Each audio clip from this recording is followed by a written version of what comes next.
Making headlines this hour, President Dr. Mohamed Muiz hails Majidia School as the bedrock of structured education in the Maldives. Minister of Health says the Maldives is moving to expand its economic footprint with a foray into medical tourism. And hundreds gathered to march in support of Palestinian rights in the capital, Male.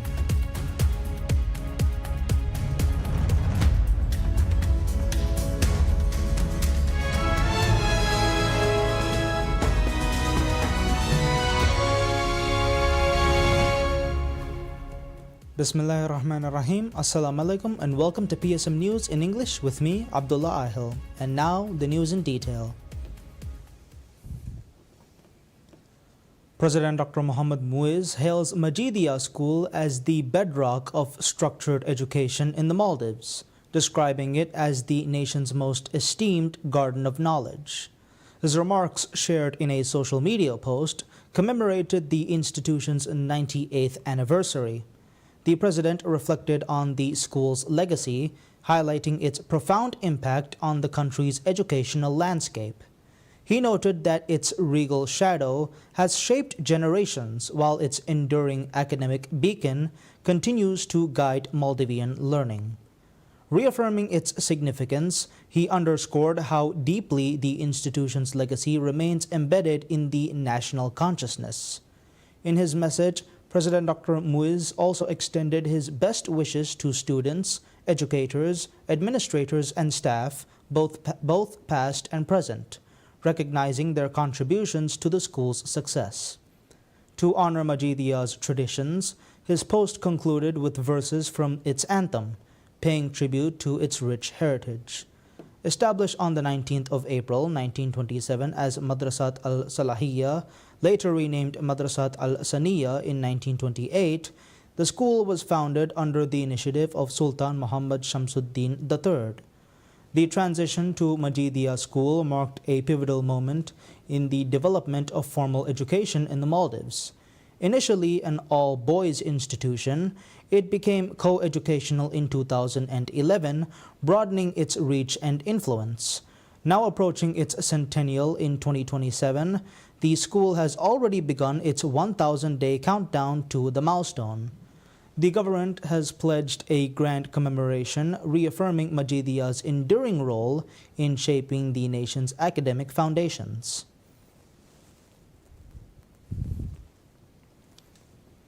Minister of Health Abdullah Nazim Ibrahim says the Maldives, an international beacon of luxury tourism, is moving to expand its economic footprint with a foray into medical tourism, a sector poised for strategic growth.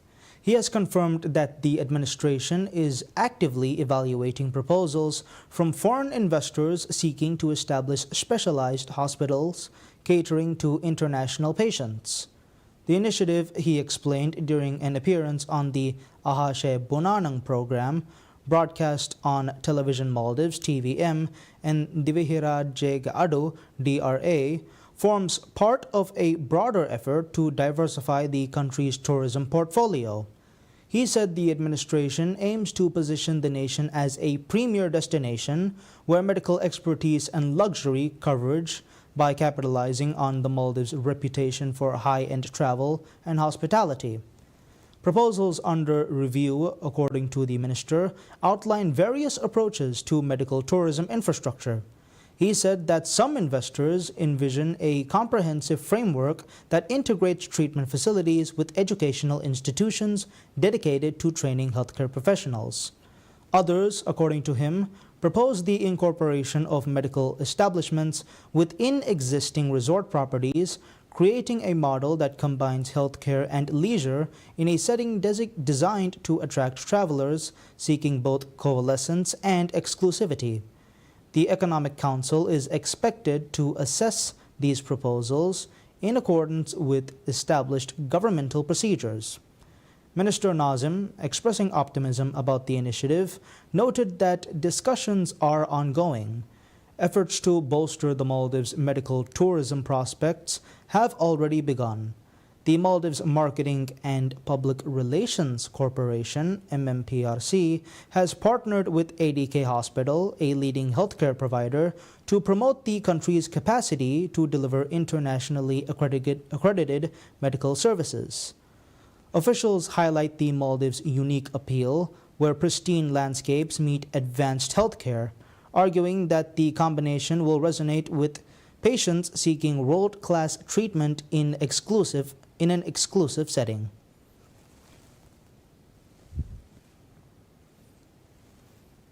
Hundreds gather to march in support of Palestinian rights in the capital, Male.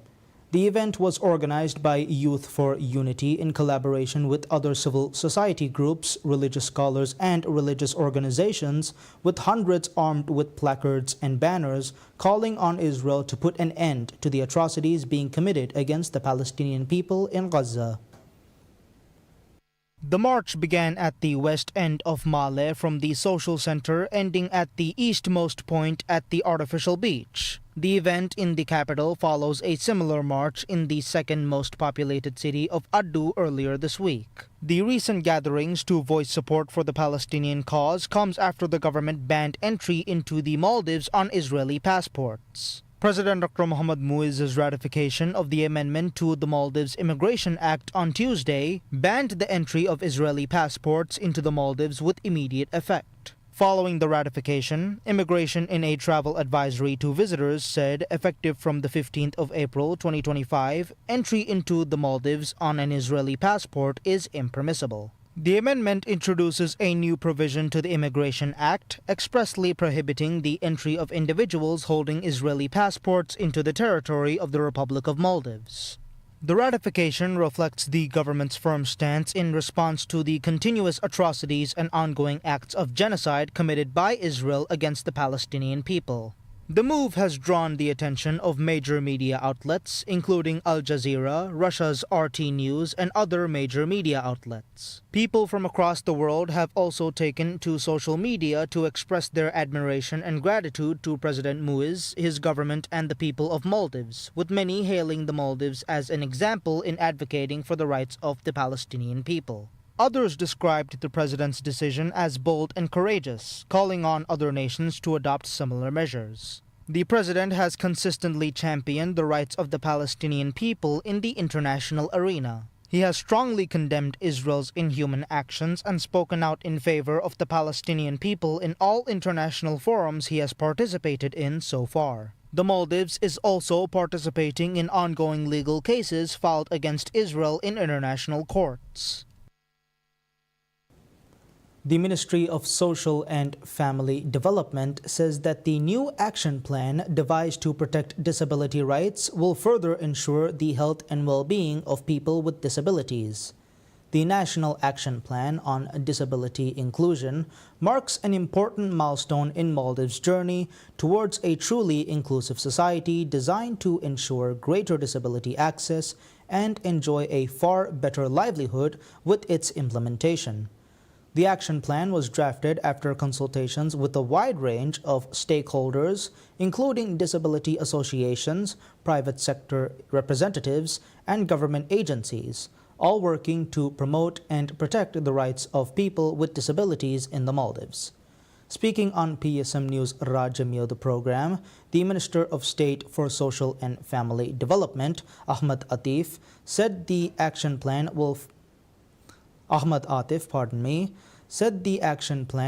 focus on the challenges faced by peoples with disabilities in access to healthcare. Under the action plan, the health sector will enhance the services provided to people with disabilities and to ensure that they too can live a normal life. The National Action Plan on Disability Inclusion is a collaboration between the Ministry and the United Nations Development Programme, UNDP. The action plan primarily contains 5 main areas, including health, education, finance, inclusivity, and access to justice. The goal is to create an inclusive, coordinated framework that ensures equal opportunities and access to services for individuals with disabilities.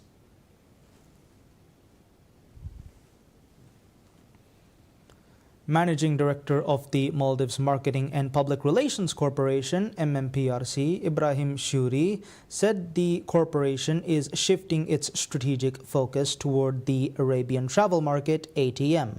This year, marking a departure from its previous emphasis on major tourism fairs such as the International Tourism Bureau's ITB. The decision, he said, is driven by extensive consultations with industry stakeholders, reflecting a broader reassessment of the global tourism landscape. Speaking to PSM News, Shuri underscored the significance of ATM's growing influence. Industry leaders, he noted, increasingly regard the fair as a more critical forum for engagement, reinforcing the need to recalibrate priorities. Set to take place at the Dubai World Trade Center, Dubai United Arab Emirates, from the 28th of April to the 1st of May, ATM is expected to showcase a substantial Maldivian delegation. More than 111 exhibitors and 230 delegates will represent the country, demonstrating MMPRC's commitment to leveraging the platform for expanded outreach and strategic partnerships. Shuri pointed to a consensus emerging within the industry regarding ATM's prominence. With attendance projected to exceed 90,000, ATM 2025 will welcome more than 46,000 professionals from 160 countries. MMPRC sees the event as a key opportunity to advance the Maldives tourism sector, foster new business prospects, and reinforce international connections. As part of its strategy, MMPRC has confirmed an extensive program featuring exhibitions highlighting Maldivian talent alongside a series of high-level business meetings. Adding to its visibility, the Maldives stand will be co-branded with Liverpool FC, strengthening engagement on the global stage.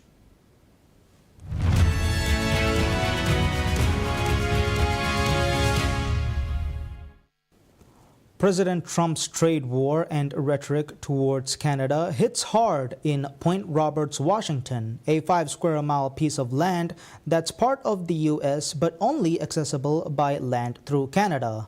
The small exclave looks to its northern neighbors to support their businesses. Kineskey's Reef Tavern, a mainstay in the community of just over 1,000 people, according to U.S. Census data, attracts residents and tourists alike, with a sunset view across the shared international waters of the Georgia Strait. I'm a dual citizen, and we rely heavily on the Canadians coming down here. And with President Trump, what he said, he's offended them. I can understand tariffs. I don't really understand them, what's going to happen with all this, but it's got the world kind of going crazy right now. Kineskey told Reuters that his establishment is usually busier even during the off hours, but a boycott by Canadians have forced him to reduce staff. The community has long provided shipping and receiving services to Canadians who want to order goods that aren't shipped to nearby British Columbia. They simply make the drive across the border and pick up their parcels. One of the 5 parcel stores which supports this border town industry was able to survive during the COVID-19 pandemic while the town struggled. But the severe reduction in business meant it's time to close the doors permanently. The difference between COVID and now is people still wanted their stuff, so people were ordering and we'd ship to them. And now a lot of customers just don't even want to come. Lots of them have said, we'll see you in 4 years. Levine said their warehouse, close to the U.S. and Canada ports of entry, used to be stacked wall-to-wall with shelves, often 3,000 or more waiting to be collected. Meanwhile, the Rubber Duck Museum is relocating across the border. It's situated inside Cora's Corner, the town's only souvenir shop, and displays hundreds of the beloved bath time toy. Owner Neil King says they've received emails from Canadian customers who are apologetic but firm. They told Reuters that moving the museum to Canada will also help them with avoiding high tariffs they are beginning to incur when receiving shipments from China, the world's largest purveyor of rubber ducks. King's business partner and wife, Crystal King, 36, is concerned about the future of her community that thrives on tourism.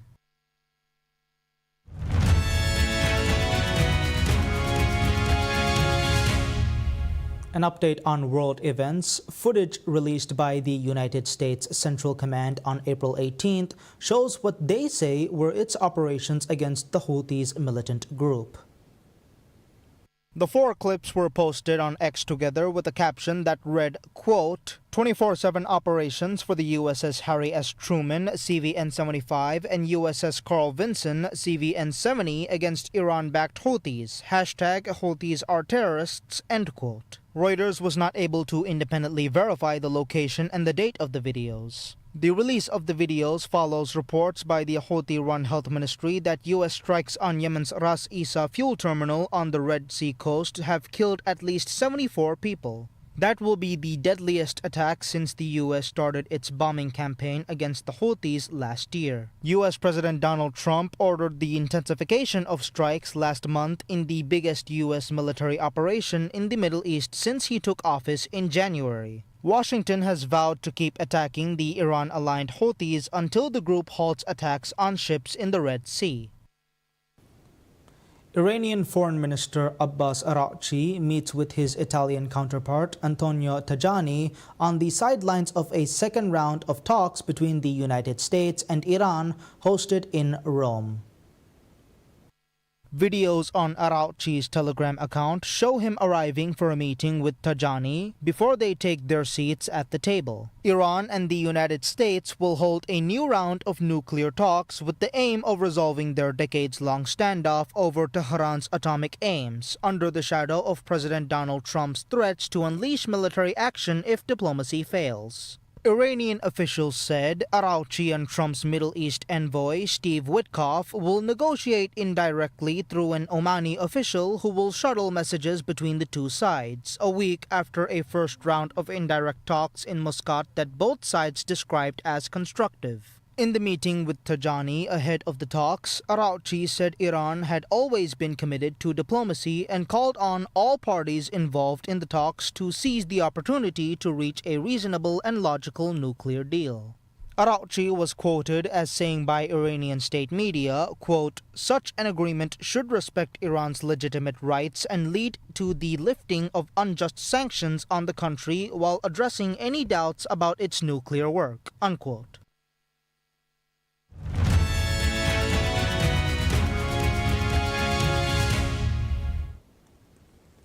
Op seed Carlos Alcaraz beat Australia's Alex de Minaur to go through to the semi-finals of the Barcelona. The Spaniard won 7-5 and 6-3 to set up a meeting with France's Arthur Fils, who went through after his Greek opponent Stefanos Tsitsipas was forced to retire just 2 games into their match. Holger Rune came out on top in the meeting between two Scandinavians, the Dane winning 6-4 and 6-2 against Norwegian second seed and defending champion Casper Ruud. Rune will next face Russia's Karen Khachanov, who beat Alejandro Davidovich Fokina of Spain 6-4 and 7-5 in a bad-tempered encounter. The players clashed after Khachanov saved a set point and went on to break serve at 3-5 in the second set, exchanging angry words at the changeover. The row seemed to spur Khachanov on, the Russian reeling off 5 games in a row from 5-2 down to see out the match. The players discussed the incident at the net and settled the issue with a big hug.